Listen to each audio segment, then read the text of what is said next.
ይቤሎ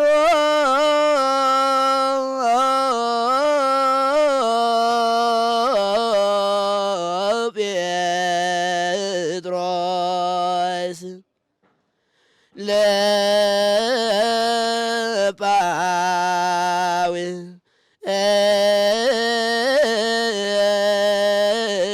ለጳውሎስ ጥባኬ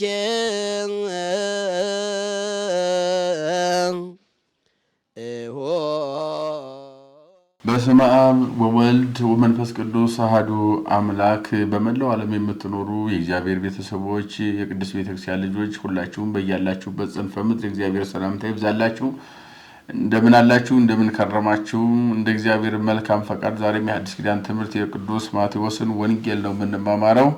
የቅዱስ ማቴዎስ ወንጌል ምዕራፍ 4ን ዛሬ እናያለን። ምዕራፍ 4 ምን ይላል? በውስጡስ ምን አለ?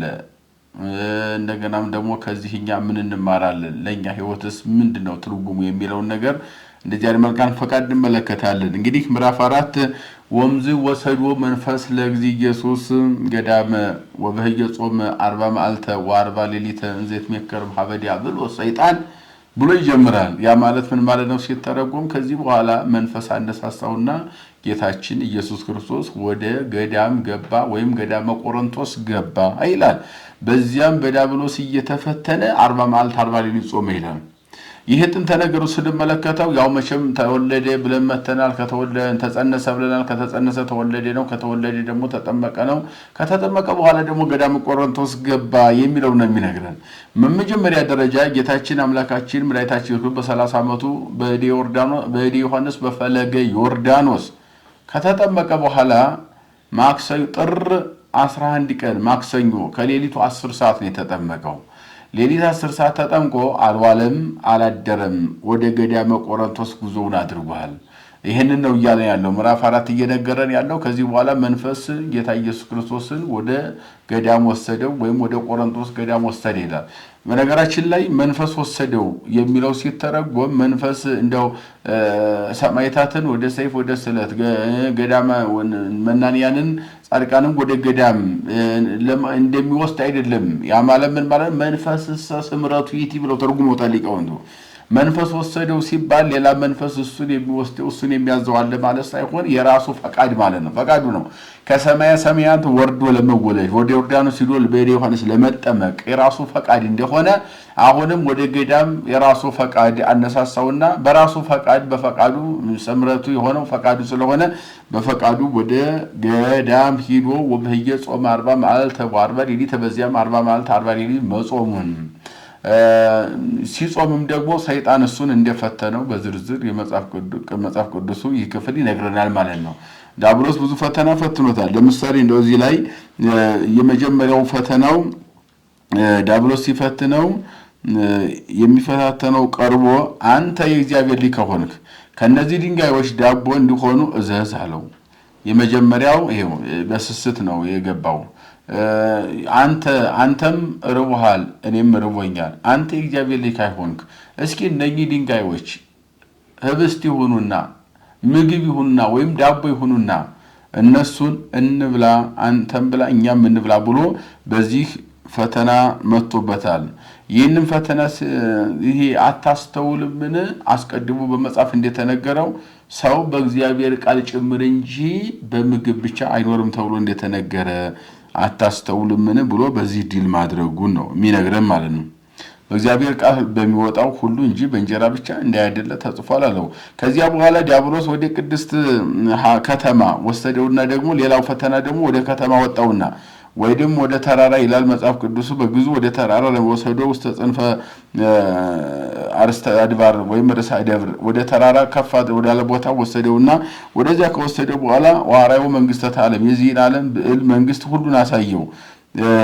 ቀጥሎ ዲያብሎስ ወደ ቅድስት ከተማ ወስዶ በቤተ መቅደስ ጫፍ ላይ አቆመውና አንተ በእውነት እግዚአብሔር ልጅ ከሆነ ከዚህ ብር ብለህ ወደታች ውረድ ይጠብቁ ዘንድ መላእክትን ስላንተ ያዘጋጃል ተብሎ ተነግሮ የለምን ብሎ ይህንን ፈተና ማቅረቡን ነው የሚነግረን ማለት ነው።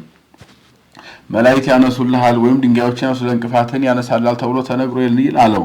እርሱ ኢየሱስ መልሶ አምላክ እግዚአብሔርን አትፈታተነው ተብሎ እንደተጻፈ ተጽፏል አታስተውልምን አለው።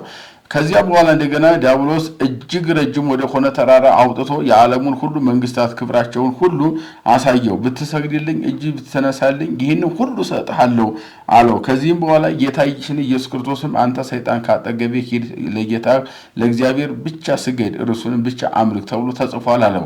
ከዚያ በኋላ ዲያብሎስ ተወው፣ እነሆም መላእክት ያገለግሉት መጡ ይላል። ያ ማለት ምን ማለት ነው? ሶስት መሰረታዊ ፈተናዎችን እንዲያቀረበ እነኛ ሶስት መሰረታዊ ፈተናዎችን በሚገባ መልስ ሰጥቶ ሰይጣንን ማሳፈሩና ዲል ማድረጉን እንደ ጢስ ተኖ እንዲጠፋ ማድረጉን የመጀመሪያው ክፍል ይነግረናል ማለት ነው። ከናዝሬት ወደ ቅፍርናሆም አሁን እዚህ ላይ እየነገረን ያለው ሰው በጾም ዲል ማድረግ እንደሚችል ነው ሰይጣንን። ጌታችን በጾም ድል አድርጎታል። ያ ማለት ግን አንዳንድ ጊዜ ሰዎች የሚረዱት ጌታችን ኢየሱስ ክርስቶስ ጾመ ሲባል እሱ ጾሞልናል እኛ ጾም አያስፈልገንም የሚሉ ሰዎች አሉ። እኔ ጾም የላችኋለሁና ጾም አያስፈልጋችሁም ተብሎ የተጻፈ አንዳች ነገር የለም አላለም። እንደዚያ ለምን ጾመ ከተባለ ደግሞ እሱ የጾመው ለማንም ወይም እሱ የሚያገኝበት ክብር ኑሮ አይደለም። መቼም የሱ መጾም ለሱ ምንም ጥቅም የለውም። ምክንያቱም የዓለምን ሁሉ ጾም የሚቀበል ባለቤት ነው እሱ እንጂ እሱ ጾሞ የሱን ጾም የሚቀበል ወይም ለሱ ክብር የሚሰጥ አንዳች ነገር ኖሮ አይደለም። ታዲያ ለምን ጾመ ከተባለ ለአርአያ ነው ብለውታል ሊቃውንቱ። ቅዱስ ያሬድ በተለይ በድጓው ላይ ምን ይላል? ጾመ እግዚእነ አርአያ ዚአሁ ከመ ይሃበነ፣ የሱን አርአያ ተከትለን እኛ እንጾም ዘንድ ጌታችን ጾሞ ሰጠን ይላል። የአርአያውን ይሰጠን ዘንድ ነው ብሏል። ያ ማለት እሱ ጾሞ ሰይጣን ያመጣቸውን ፈተናዎች ሁሉ ድል እንዲያደረገ የሚጾም ሰው የሚመጣውን ፈተና ሁሉ ድል እንደሚያደርግ ማረጋገጫ አድርጎ በወንጌል ተጽፎ የተቀመጠው ያው ቃል ይሄ ነው ማለት ነው። ከዚያ ቀጥሎ ወደ ቅፍርናሆም ምድር መግባቱ ነው። ቅፍርናሆም በዚያው በኢየሩሳሌም በፍልስጤም ምድር የምትኖር ነው። ጌታችን ኢየሱስ ክርስቶስ ዮሐንስ እንደተያዘ በሰማ ጊዜ ዮሐንስ አጥምቆ ጌታችን ወደ ጾም ገባ። ከዚያ በኋላ ዮሐንስ ተይዞ ነበር። ዮሐንስ እንደተያዘ ጌታችን በሰማ ጊዜ ማለት ነው ወደ ገሊላ አውራጃ ሄደ። ናዝሬትም ትቶ መጣና በዛብሎንና በንፍታሌም ሀገሮች መካከል በተገኘ በባህር አጠገብ ባለችው በቅፍርናሆም ኖረ። በነቢዩ በኢሳይያስ የተነገረው ይፈጸም ዘንድ ይላል። ያ ማለት ምን ማለት ነው? ነቢዩ ኢሳይያስ በምዕራፍ 9 ላይ እንዲህ ሲል ይናገራል። ምድረ ዛብሎን ወንፍታሌም ማይደቶ ሶሪያ ዘገሊላ ፍኖተ ባህር፣ በባህር ውስጥ መንገድ ያላች የዛብሎንና የንፍታሌም ምድር በሶሪያ ምድር የምትኖር አካባቢ ያሉ ማለት ነው። እነኚህ ሁሉ ሬው ብርሃን አብየ ታላቅ ብርሃን አዩ። ህዝብ የነብሩ ሰጽልመት ሬ ብርሃን አብየም ይላል። በጨለማ ውስጥ የሚኖር ህዝብ ብርሃን አየ ብሎ ነብዩ እንደተናገረው በዚያ ጨለማ ማለትም በምግባር የሌላቸው ሃይማኖት የሌላቸው ሰዎች ነበሩና ምግባርና ሃይማኖት በሌላቸው ተስፋ የቆረጠ ትውልድ ባለበት ሰፈርና መንደር ሀገር ጌታችን ብርሃን የሆነው የዓለም መድኃኒት የዓለም ብርሃን እኔ ነኝ ብሎ የተናገረ መድኃኒታችን ኢየሱስ ክርስቶስ እዚያ ገብቶ ማስተማሩን ይነግረናል። ሁለተኛው አንቀጽ ማለት ሶስተኛውን አንቀጽ ስንመለከተው ደግሞ ስለ አራቱ ደቀ መዛሙርት መጠራትን ነው። እንግዲህ ጌታችን ከጾሙ በኋላ ቀጥታ መጥቶ ዮሐንስን አገኘውና ከዮሐንስ ጋር ከተገናኘ በኋላ ሐዋርያትን መምረጥ ነው የጀመረው። ዮሐንስ ጌታችን ካጠመቀው በኋላ ወደ ገዳመ ቆሮንቶስ ጌታችን ለጾም ሲሄድ ዮሐንስ በዚያው በዮርዳኖስ ወንጌል መስበክ ጀመረ። ከዚያ በኋላ ጌታችን 40 መዓልት 40 ሌሊት ጾሞ በሚወጣበት ጊዜ ዮሐንስ በእስር ቤት እንደተያዘ ወይም እስር ቤት በግዞት እንዳለ ሰማ።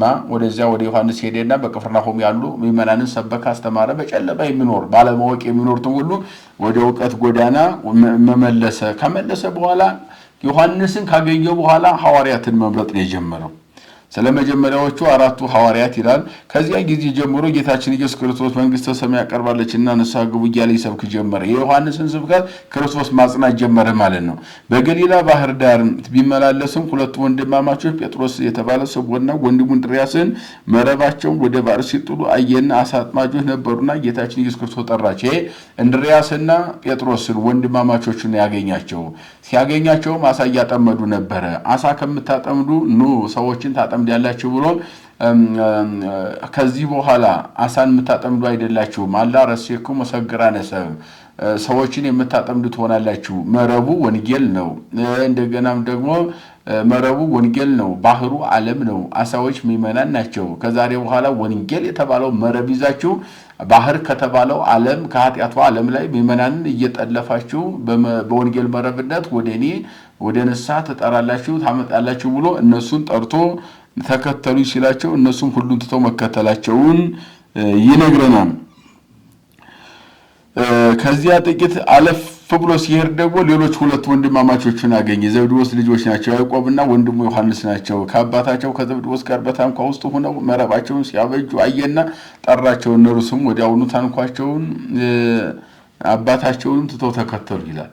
አሁን መጀመሪያ ጴጥሮስና እንድርያስ የመጀመሪያ ተጠሪ ናቸው። እንድርያስ የመጀመሪያው፣ ጴጥሮስ ቀጥሎ ነው በዮሐንስ ወንጌል አተረጓጓም። ከዚያ ቀጥሎ እንደገና ዮሐንስና ያዕቆብ የዘብዴዎስ ልጆች አባታቸውንም መረባቸውንም ሁሉንም ገንዘባቸውን ሁሉ ትተው ተከተሉ ሲላቸው ነው ትሉኒ ተከተሉ ሲላቸው ጥለው መከተላቸውን ይነግረናል ማለት ነው። ከዚህ ቀጥሎ በመጨረሻ በዝርዝር ያለው እነኚህን አራቱን ወንጌላውያን መምረጡን ከነገረን በኋላ በሕሙማን ላይ ስለተደረገው ተአምር ይላል። ጌታችን በዚያው በቅፍርናሆም እያስተማረ በነበረበት ጊዜ በምኩራባቸው እየዞረ ሲያስተምር ብዙ የተለያየ ደዌ ሰዎች ነበሩ።